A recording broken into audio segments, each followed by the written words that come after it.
Welcome to the play. We've reached hump day. It's Wednesday, July 10th. It is hot out there. Coming up in today's editions of the play, why we're seeing an increase in the number of pests. No, I'm not talking about your coworkers. Two Sooner softball stars are back on the field. But first, we're leading off in more. It's been more than a month since a massive tornado hit the area. Oklahoman business writer Brianna Bailey traveled south on I-35 to talk to the city's mayor about the town's progress and to see how the businesses have fared in the aftermath. Approximately 87 businesses were affected by this.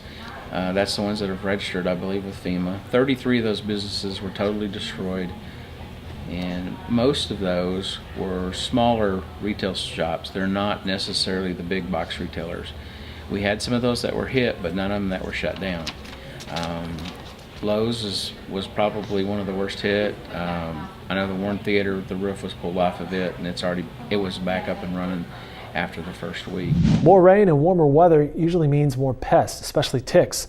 And it's not just humans who need to be on guard. The small insects can also target our pets. You know, and the big thing with ticks is that not only do they're a parasite, you know, they get on your animal, they bury themselves, they cause problems not only where they bury themselves, but the number one problem is that ticks carry diseases. You can read more about how to safeguard your pets by reading Robert Medley's article in upcoming editions of the Oklahoman. And speaking of that warmer weather, expect highs in the upper 90s. The next couple days, it'll dip down to the mid-90s for the weekend. Two Sooner softball players are back on the diamond to take on the world.